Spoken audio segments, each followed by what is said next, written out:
mi zerê me re tepiş, westayê mi. Westayê mi, aqil mi fîrardo. Lîlikê çimon mid xizna ebeda. Zon mid sê vaştirî aşp yo birîna. Hon mi bû xaşxaş. Hêviyê mi mil pirî bû wişk. Ermi o dweşon yo sêwî ser sikut. Zerê mi yemonê ti, qîfa tepiş. Hin tepişek wa domê qonciğonir megin. Wa raşt yo qerşûn xeyîn miyer me aqilyaş. Westayê mi, nî zemon sê zemon wext vêro, nî sevdayê sê wext sevdayê sonêkono. Vêr jî eşqê herem ser tenê tinê ra. Neqiş neqiş, pê deston kênê gulbendona û dismalona namê nûştên.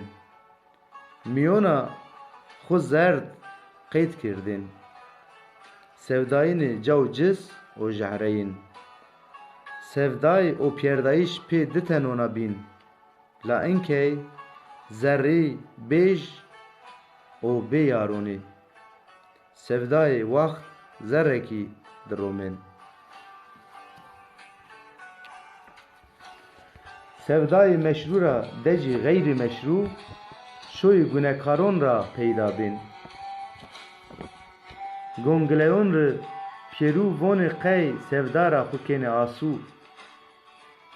La eşq mi çavîn mi sarisnen. Hesret mi sarisnina.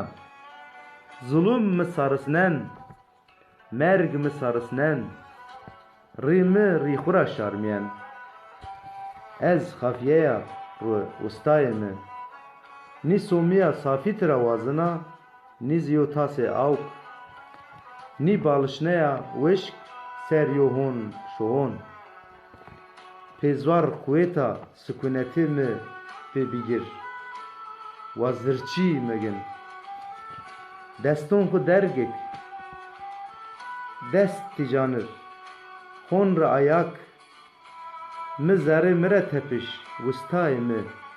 Tepiş, mi tepiş o verrat miyon rêç.